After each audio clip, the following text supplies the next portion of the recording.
pessoal, tudo bom? Quem tá falando é Laura. A gente vai ter mais uma aula agora de revisão, agora sobre variação linguística. Vai ser rapidinho, ligeiro bala, tá certo, pessoal? A gente vai estudar os 4 tipos de variação linguísticas mais comuns, as classificações, né, e ver os conceitos e discutir um pouquinho sobre preconceito linguístico. Então, vou ter aqui no cantinho do quadro. O que vai ser uma variação linguística? Gente, variação linguística é quando a língua varia. É quando nós temos diversas formas de comunicação e de linguagem possíveis e também linguagens que vão mostrar, né, a nossa idade, a nossa profissão, a nossa comunidade que a gente vive, a nossa sociedade, né? Tanto algumas pessoas costumam dizer que existe um português mais bem falado do que outros. Como na verdade a gente vai ver que não existe isso. O que nós temos são variações de linguagem, né? Possibilidade de comunicação. Quais são os tipos diferentes de variação linguística? Nós temos a variação sociocultural, a variação situacional, variação geográfica e a variação histórica. Qual vai ser a diferença entre elas? Gente, a variação sociocultural, que é a primeira que a gente vai ver aqui, como o nome já diz, é uma variação que ela vai falar sobre sociedade e sobre cultura. É como a gente está inserido socialmente e culturalmente e como a nossa linguagem reflete isso. Como assim?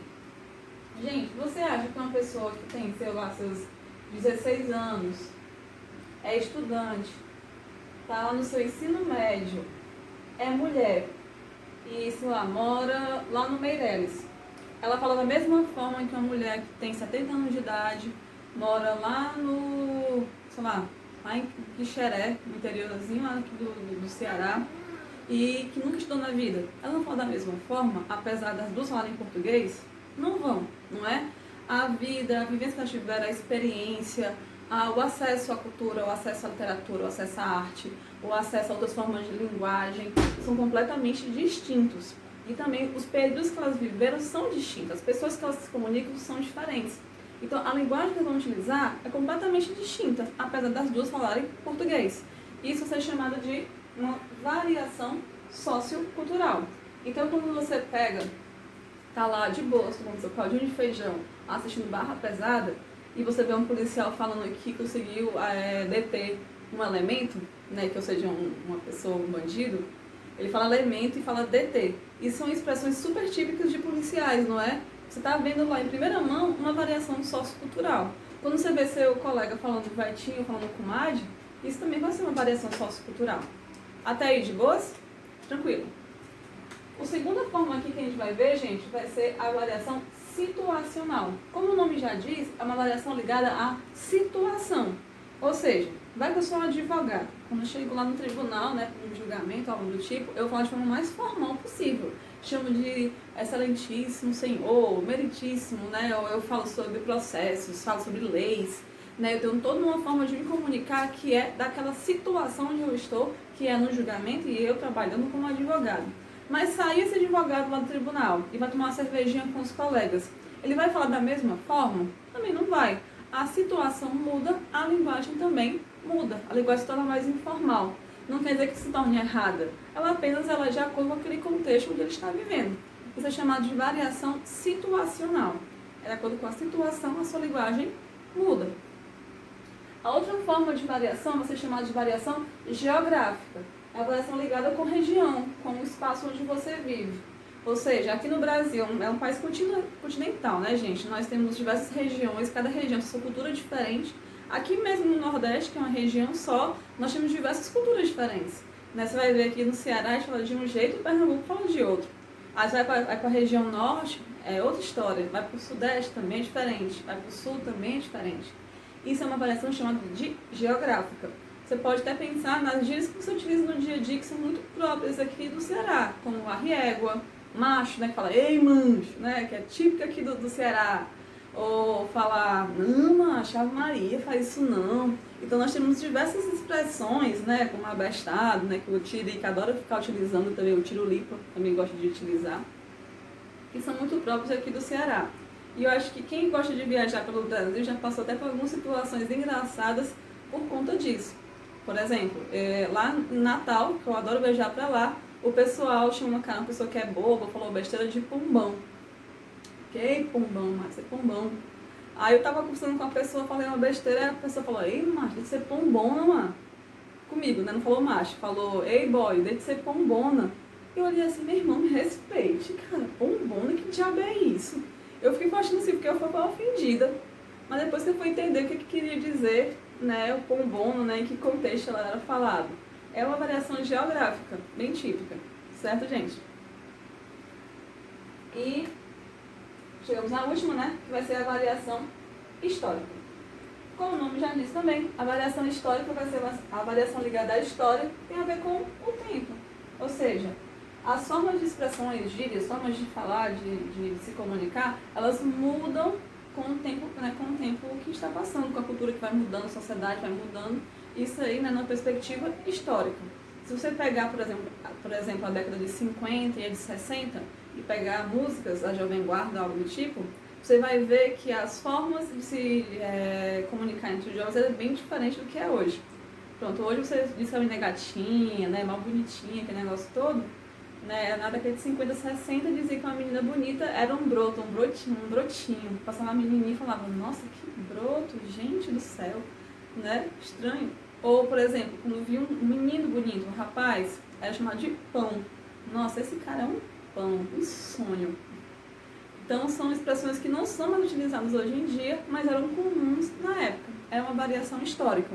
Outra expressão que é muito conhecida, né, também é uma variação histórica, é a expressão vambora, né, que hoje nem sequer mais fala assim, né, fala só bó.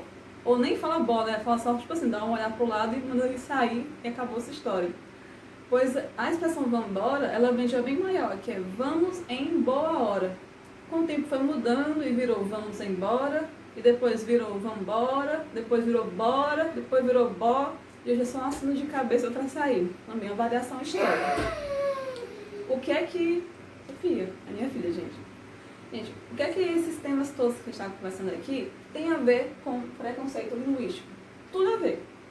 Quando a gente começa a perceber, né, que esse negócio de erro na hora de falar, ou esse português é feio, na verdade isso não existe. Né? O que nós temos é uma pluralidade, uma amplidão enorme de formas de se comunicar, formas de falar, outras formas de linguagem, que vão ser de acordo com o seu contexto, com a sua história, com a sua experiência, né, com a sua cultura. Então não existe erro na língua, o que nós temos são variações, são formas diferentes de se comunicar. Uma pessoa que não entende isso, ela acaba tendo um comportamento preconceituoso.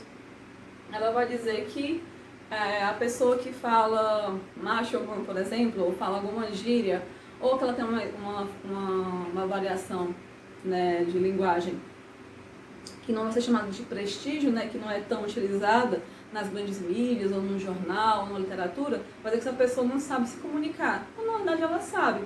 Eu sempre utilizo como exemplo a minha avó, por exemplo. A minha avó, né, ela é analfabeta, nunca estudou, nunca teve educação formal na vida dela.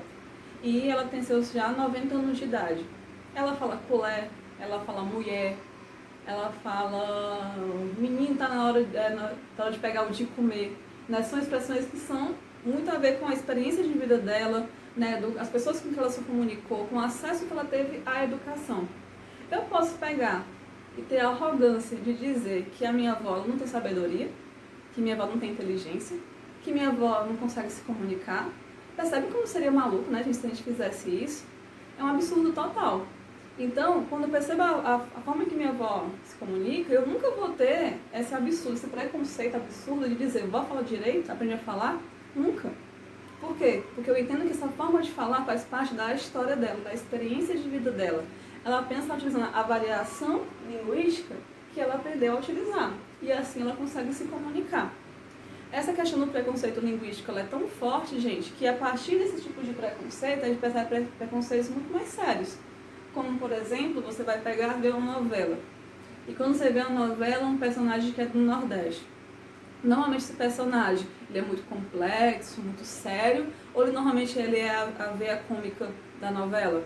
Normalmente é a veia cômica, não é, gente? E muitas vezes o fazer graça, né, com um personagem que é nordestino, vem através da forma do nordestino falar. O sotaque do nordestino, as gírias, as expressões do nordestino. É tratado como se fosse uma linguagem simplória, como se ela fosse humilde, não é tratada como se fosse apenas uma variação do português, da nossa linguagem. E isso aí é preconceito linguístico. Isso a gente vê em muitas formas de mídia, às vezes daí em fala de algumas pessoas. Então, a gente ter conhecimento sobre isso, né, sobre as variações linguísticas, empodera a gente para a gente pegar e responder isso, e dizer, não é bem assim. Eu apenas utilizo uma variação que é comum ao meu estado, que é comum à minha região. Eu estou falando com um colega meu, não tenho que falar tudo gramaticalmente correto, não tenho que usar norma padrão. Tenho que usar norma padrão quando estou falando numa entrevista de emprego, tenho que usar norma padrão quando eu estou trabalhando, tenho que usar norma padrão quando eu vou para um julgamento, falar com um advogado. Então, existem contextos onde a norma padrão do português, que a gente estuda na aula de português, ela é pedida e ela tem que ser utilizada. E depois, em outros contextos de situações sociais que a gente convive no dia a dia, a gente pode usar nossas tantas variações linguísticas possíveis e inimagináveis, né? Porque, afinal, a linguagem é viva. Então, a gente tem que pegar e se utilizar disso sim, e ter conhecimento crítico sobre a nossa aula de português, sobre o nosso falar e sobre a nossa língua portuguesa. Tá certo, galera? Esse tema cai bastante no Enem e em outros vestibulares. Na prova de vocês está bem tranquilo, vai ter alguns trechinhos de fala, até de texto, e eu pedi que vocês identifiquem se é variação situacional, se é sociocultural, geográfica ou histórica. Tá bom, meus amores? Beijinho, saudade de vocês!